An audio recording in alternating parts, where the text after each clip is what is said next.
exámenes conmigo diferentes. Al final de la clase, o si quiere quedarse acá en silencio, prefiere salir de uno en uno para realizar su examen. No quiero quejas, no quiero nada.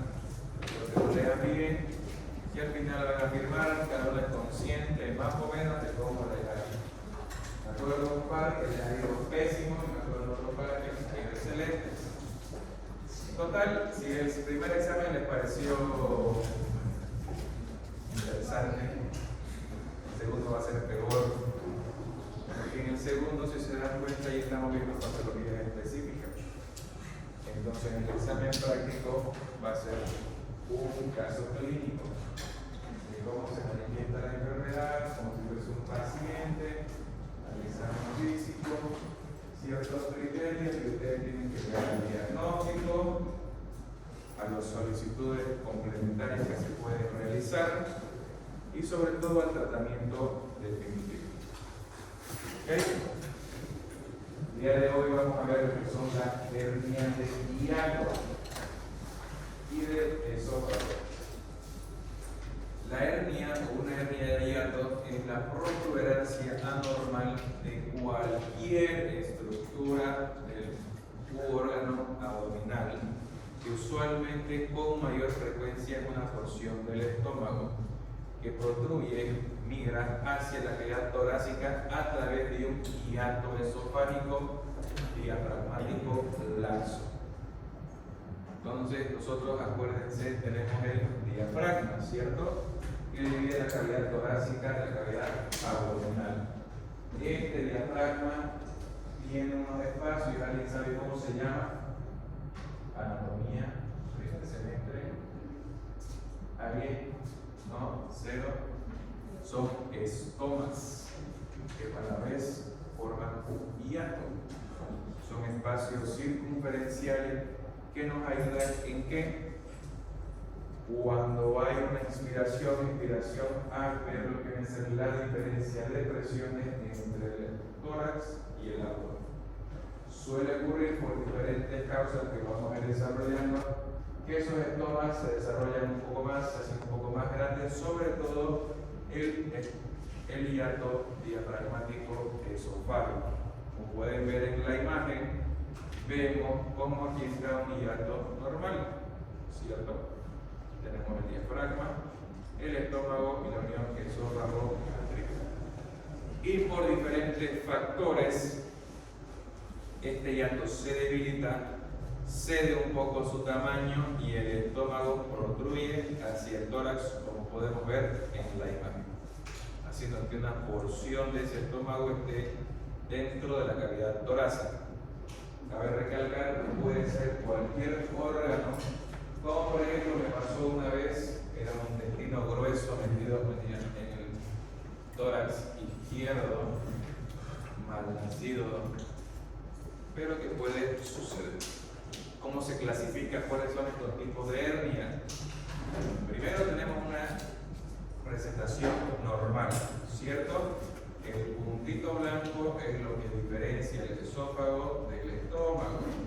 Aquí tenemos la unión esófago-gástrica por debajo o a la altura del diafragma. ¿Cómo se clasifica? Tipo 1, una hernia hiatal por deslizamiento. Como podemos ver, protruye en el mismo sentido del esófago una porción del estómago hacia el tórax. Tipo 2, por lo que viene a ser paraesofágico, que como podemos ver, el punto o la unión esófago-gástrica está en su lugar, pero el estómago protruye paralelo a ese esófago, como pueden ver en la imagen. Y el tercero, que es un mixto, que sucede en ambas presentaciones anteriores.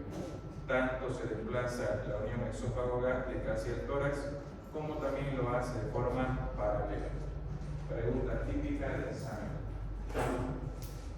¿Entendieron? Capichi. ¿Cuáles van a ser los síntomas de esta hernia? De entrada, si sabemos que hay un compromiso esófago-gástrico, unión esófago-gástrica, ¿qué creen que hay? Si hay reflujo, ¿qué es lo que va a haber?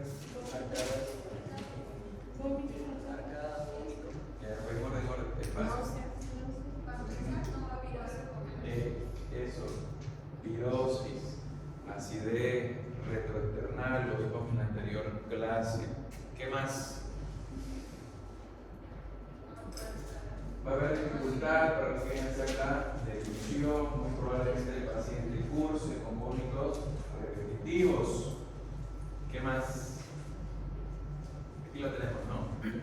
Si hay diferencia de presión entre el esófago y el estómago, va a haber eructos incontrolados, dificultad para tragar, dolor en el pecho, en el abdomen, sobre todo al momento de la digestión o postprandial después de comer, va a sentirse especialmente lleno después de las comidas, pese a que tenga una ingesta, como podríamos llamar, en poca cantidad. Incluso puede llegar a tener vómitos sanguinolentos. ¿Cómo se llama el vómito con sangre? ¿Cuál es el lisis? Dos con sangre. Hematemesis son vómitos sanguinolentos. ¿Por qué? Porque obviamente aquí hay un proceso mecánico que puede dañar la mucosa tanto esofágica como gástrica y desencadenar un sangrado que a la larga incluso puede llegar a ver ese con sangre o como son las melenas. Como vamos a ver, podemos llegar a identificar una hernia de hiato.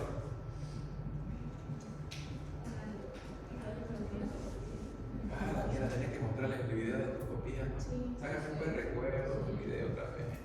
Pero bueno, en la endoscopía digestiva alta, el alumno que me diga qué ve aquí específicamente, le voy a poner un punto sobre su anotación. ¿Cómo? No. ¿Qué porción del estómago es esta?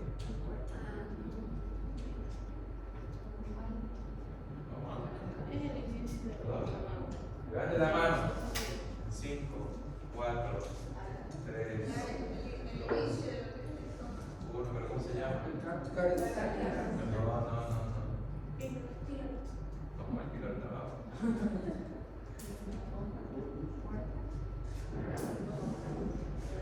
Escuché por ahí la respuesta.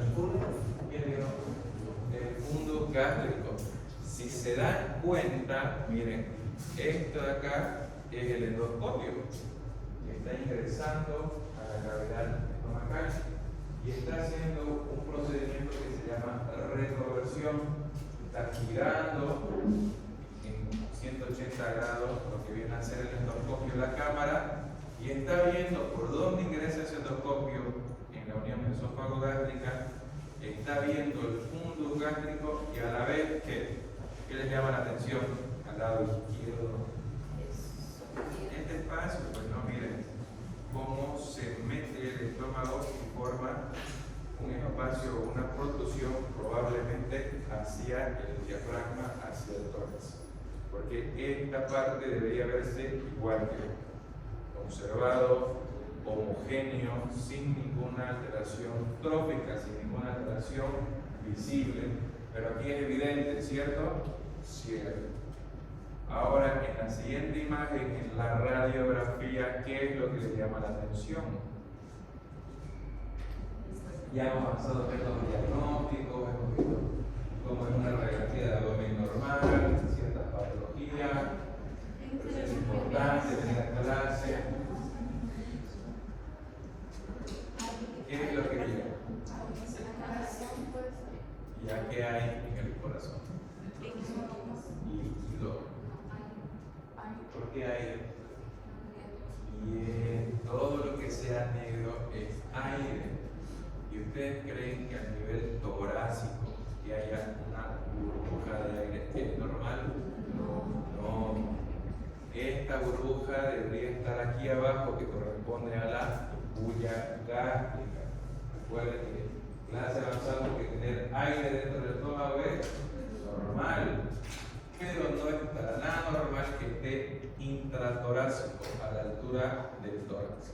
Entonces, de esa forma tenemos una pauta, una idea de que realmente puede haber una hernia de hiato, una producción conducción del estómago hacia la cavidad torácica. ¿Entendieron? Si queremos ser más específicos todavía, podemos hacer una tomografía que les llama la atención.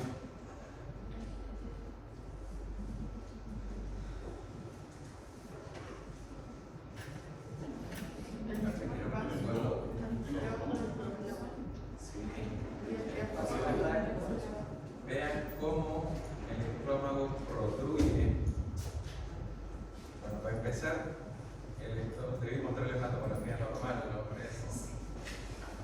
El estómago es todo este contorno. Aquí podemos ver las paredes del estómago y tiene todo su contenido que parece ser líquido, que es este cambio de densidad donde está el útero. Vemos de forma evidente cómo protruye a través del diafragma, que esta línea de aquí es el diafragma, que divide el tórax del abdomen. ¿Se dan cuenta, chicos? Sí. Cómo esto protruye e incluso desplaza un poco el corazón. Lo podemos ver en el otro corte, el corte axial, cómo ese contenido líquido del estómago está invadiendo el tórax, ya que estamos a la altura de los pulmones. ¿Se dieron cuenta? ¿Alguna duda, alguna pregunta? Laura, te cuenta porque te voy a hacer que ¿qué carajo está hablando el doctor? ¿No? Repito, esta línea que divide el diafragma, divide el tórax del abdomen, creo que estoy tapando medio.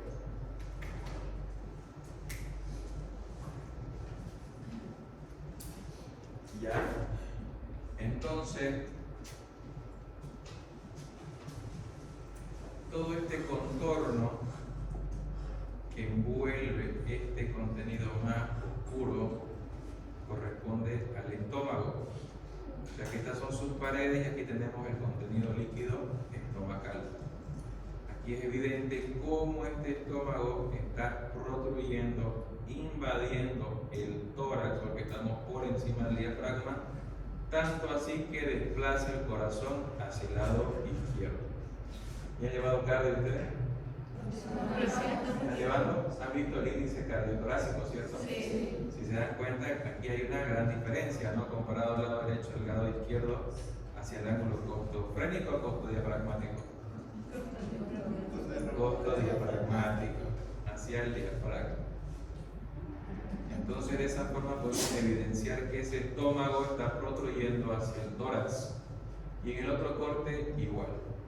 Vemos cómo hay una imagen contorneada con bordes regulares que está invadiendo el tórax. ¿Por qué sabemos que está invadiendo el tórax? Porque aquí está el parénquima pulmonar, ¿no? Miren, todo lo que sea negro es aire. Entonces esto corresponde a los pulmones. Aquí podemos ver la costilla. Entonces vemos cómo ese malnacido estómago invade el tórax y desplaza el corazón. ¿Sí? ¿Qué tipo de hernia sería? Puede ser por deslizamiento, ¿no? Pero para llegar efectivamente al tipo de hernia es por endoscopia.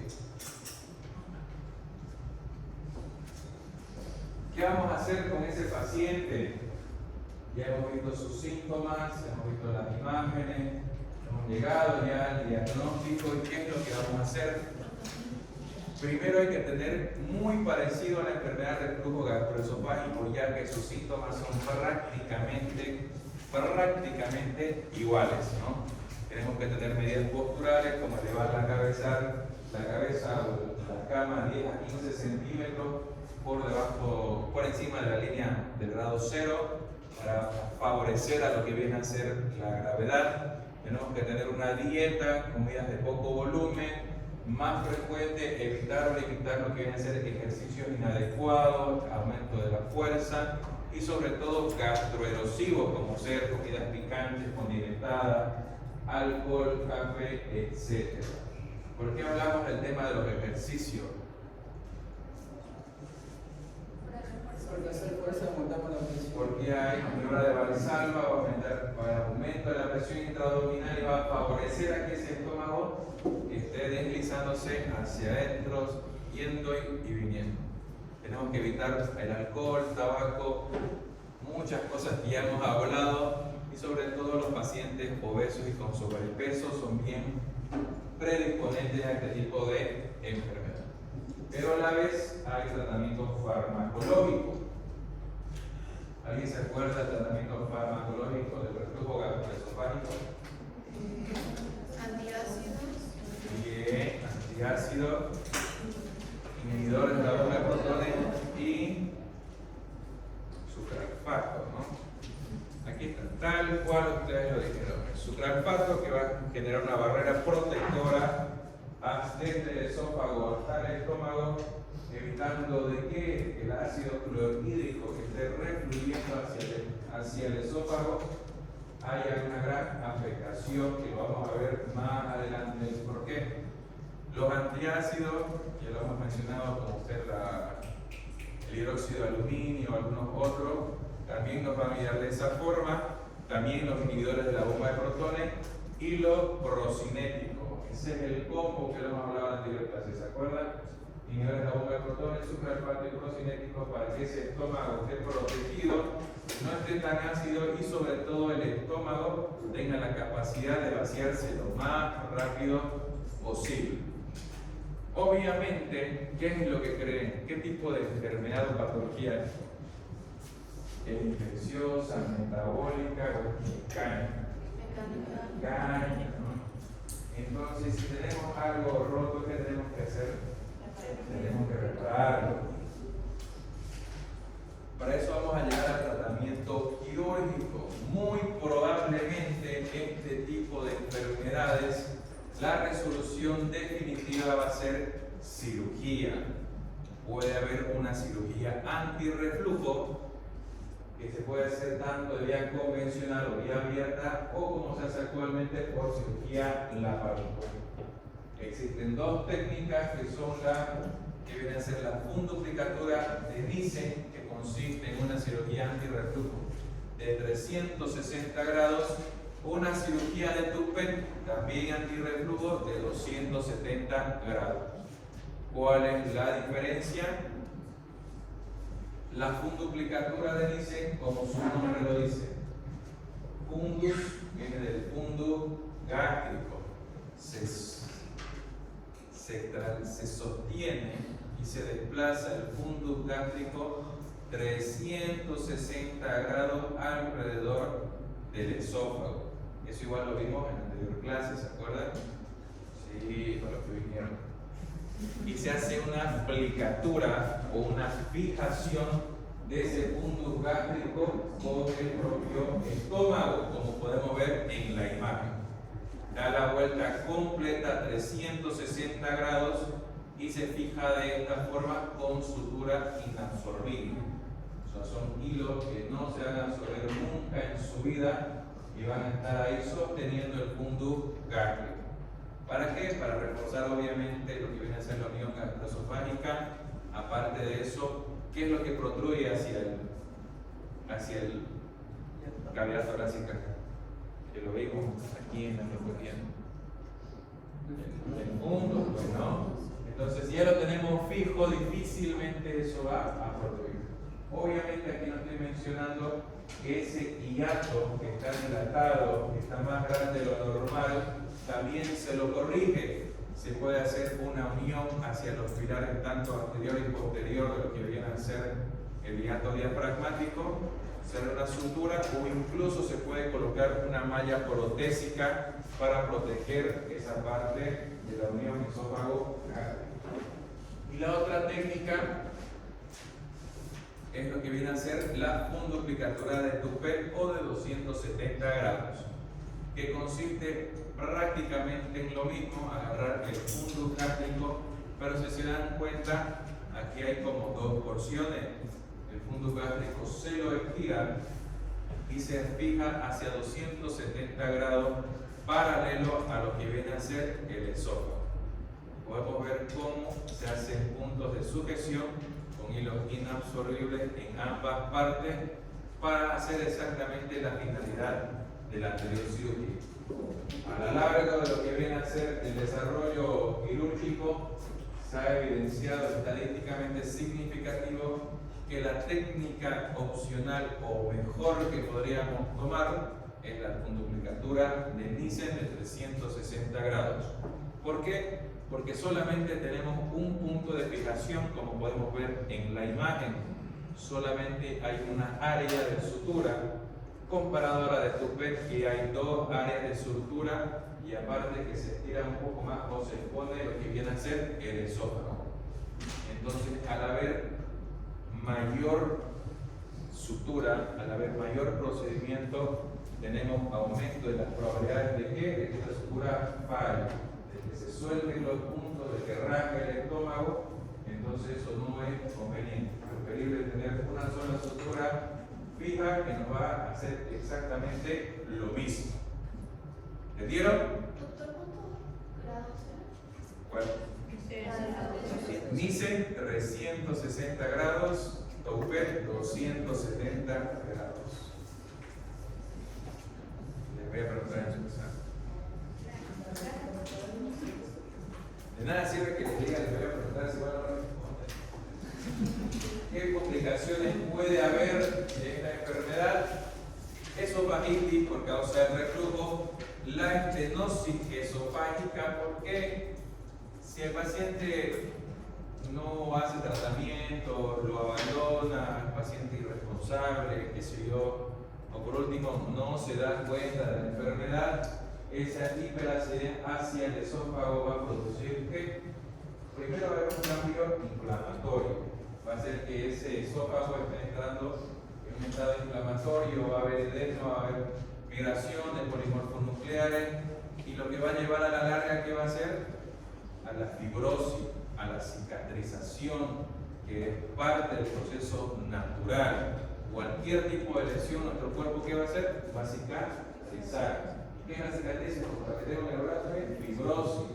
Son tejidos que ya no funcionan. Entonces, si ese esófago está sufriendo, está enmetrizado, va a comenzar a cambiar celularmente, ¿qué va a pasar a la larga? Va a cicatrizar.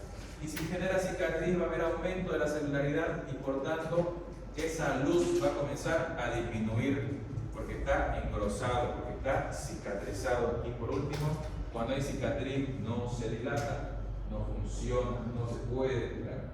Por ende va a haber la estenosis. ¿Qué quiere decir estenosis? ¿Alguien sabe el significado? Estrechamiento, disminución de la luz del órgano. Y el esófago de Barrett ya es un procedimiento que lo vamos a desarrollar, un procedimiento, una patología que lo vamos a desarrollar más adelante, que tiene que ver directamente con el cambio de la celularidad del esófago. Ahora vamos a ver lo que son los divertículos esofágicos. Los divertículos son sacos recubiertos de mucosa con epitelios que protruyen del lumen esofágico. ¿Qué quiere decir? Que protruyen netamente de la luz del esófago. La mayoría de estas enfermedades son adquiridos y principalmente en adultos. ¿Cómo se clasifican? Según su localización, las capas que lo conforman y los mecanismos de formación. ¿Cómo se va a manifestar clínicamente estos divertículos esofágicos? Recordemos que estamos hablando de esófago, ya a nivel cervical. Va a haber dolor cervical, como puede ser cervicalgia, va a haber regurgitación de alimentos no digeridos. Eso es muy importante. La regurgitación de alimentos no digeridos y la halitosis putrefacta. Recordemos que un divertículo es un saco, va a ser una cavidad que está fuera del esófago. Entonces, el momento que el paciente se alimenta de gluten, todo ese contenido va a pasar sí o sí por el divertículo. Y como carece de transición hacia el esófago, porque es una bolsa, se va a acumular los alimentos. Entonces, en algún momento puede regurgitar o vomitar los alimentos que he ingerido, posteriores a 6 horas, y se va a dar cuenta el paciente de que no han sido digeridos, que van a estar tal cual los tragó, o en su defecto puede pasar más tiempo, hablemos 12 horas, 24 horas, y va a haber una halitosis putrefacta porque esos alimentos ya se están echando a perder. Hago entender, ¿cierto? Esos son sobre todo los más característicos de esta enfermedad. Después va a haber sensación de ahogo, puede haber broncoaspiración, una sensación de gorgoteo en el cuello a la deglución. ¿Alguien sabe qué es el gorgoteo?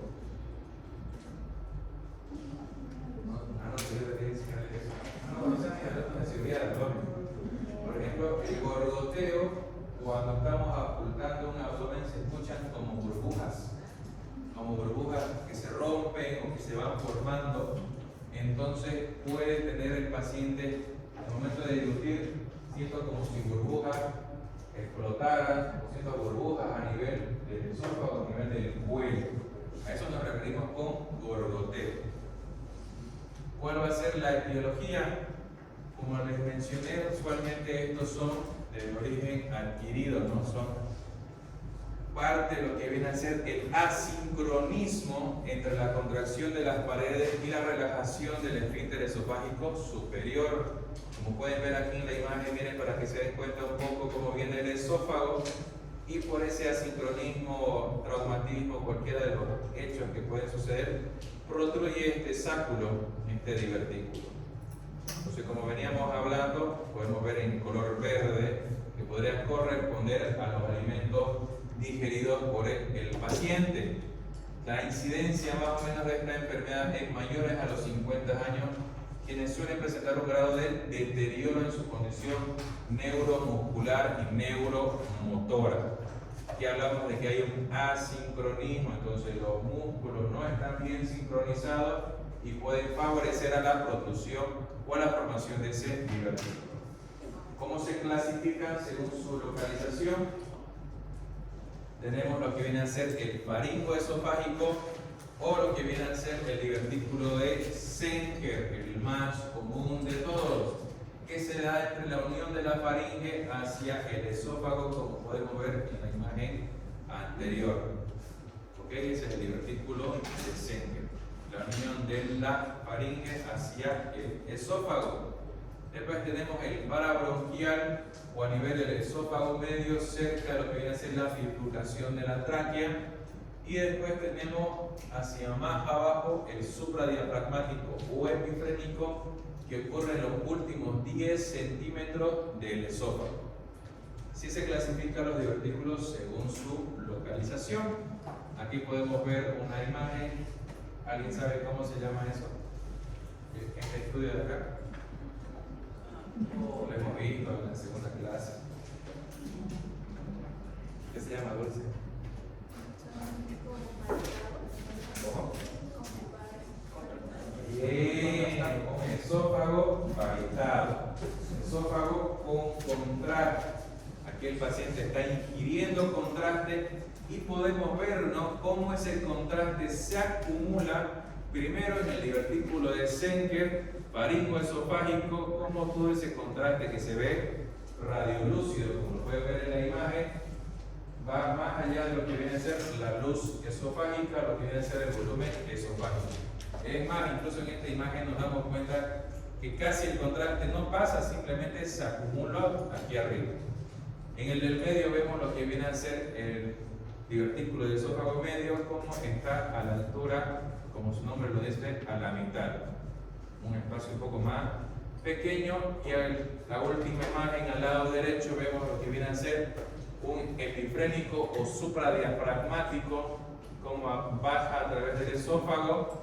Aquí es la unión esófago-gástrica y vemos cómo tenemos un divertículo, un sáculo accesorio en los últimos 10 centímetros del esófago. ¿Entendieron? Aquí no hay donde perderse, clarísimo. También se clasifican según las capas que lo conforman. Un divertículo verdadero contiene todas las capas del esófago, que son mucosa, submucosa y muscular. Un divertículo falso solo contiene la mucosa y la submucosa, que se protruyen, que se hernian a través del músculo. ¿Qué quiere decir? Un divertículo verdadero va a formar su sáculo con las 3 capas.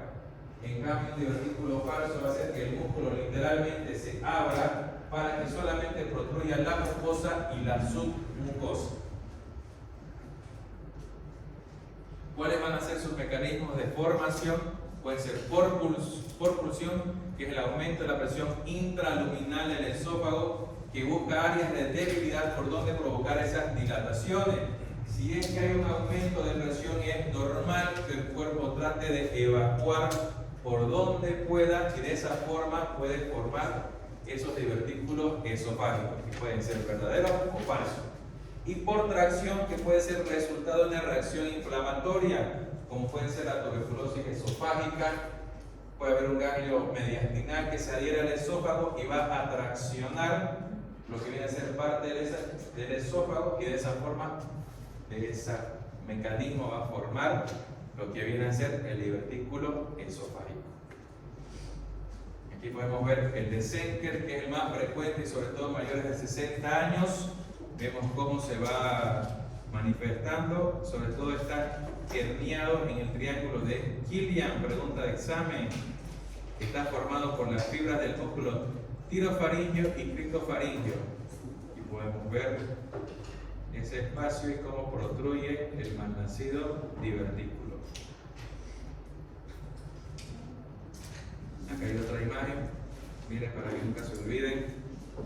Aquí está el músculo conductor inferior de la faringe, la tráquea, el músculo cricofaringio, y a través de esos dos en el triángulo de Killian protruye el divertículo. ¿Cómo vamos a llegar al diagnóstico? Un esófago valitado, un esofagograma nos va a ser suficiente para llegar al diagnóstico adecuado, incluso a su clasificación, como lo hemos visto en las imágenes anteriores, si es de Zenker, cricofaringio, de esófago medio o supradiafragmático. ¿Qué vamos a hacer? Es una lesión mecánica, entonces la resolución va a ser igual mecánico. Actualmente se desarrolla un procedimiento que es por vía endoscópica. Presten atención en la imagen de aquí abajo, por favor. Vemos cómo está el esófago y vemos cómo está alrededor o a su lado, lo que viene a ser el divertículo. Entonces entra el endoscopio y hace este movimiento. Esta pinza corresponde a una sutura mecánica. ¿Cuál va a ser su finalidad? ¿Cuál va a ser su función? Unir lo que viene a ser este sáculo y este divertículo formado con la luz del esófago. Comunicarlo. ¿Para qué? Para que ese contenido pueda fluir de forma normal por su trayecto fisiológico. ¿Se dan cuenta? ¿Sí? ¿No ven? Bueno. Y también había anteriormente la diverticulectomía con cricomiotomía, se llama, de forma convencional, abierta.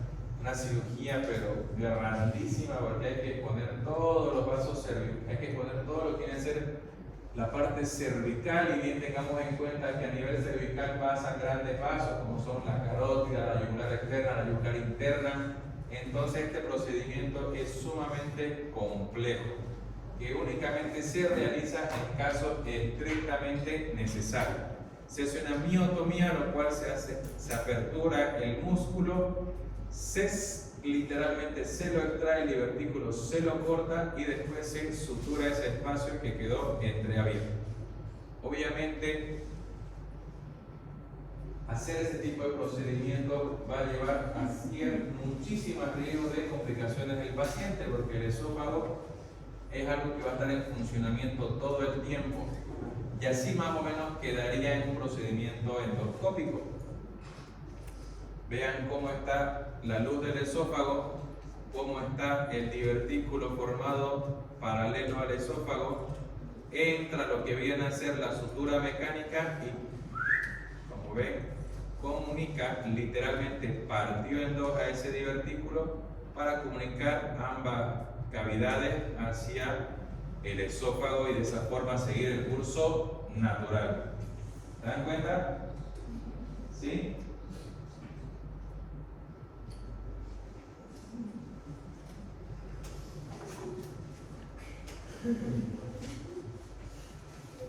Bueno, ¿quieren avanzar eso para la red?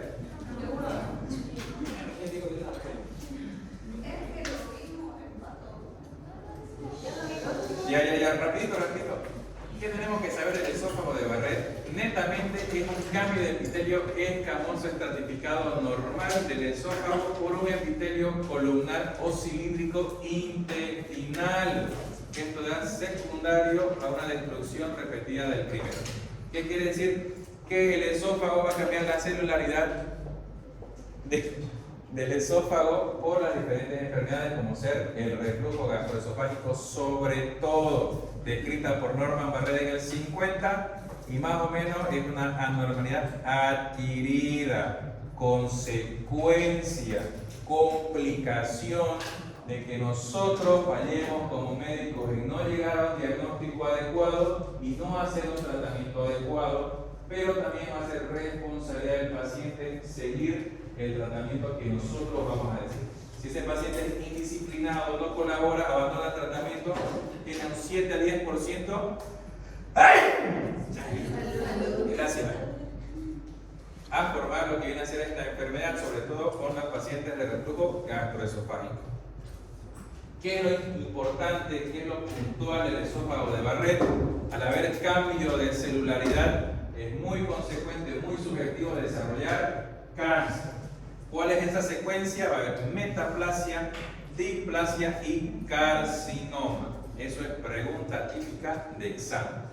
La displasia va a jugar de un 15 a 25% de pacientes con esófago de Barrett y del 5 a 10% es de alto grado por cada año que evoluciona la enfermedad.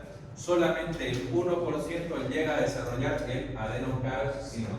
Un adenocarcinoma esofágico ya es algo más agresivo, tiende a evolucionar sumamente rápido y sobre todo las complicaciones que van a llegar con ese carcinoma van a ser peores, porque el esófago va a estar completamente obstruido, va a haber una masa inflamatoria infiltrativa que va a ocupar todo el esófago y hagamos lo que hagamos, no vamos a poder vencer esa resistencia.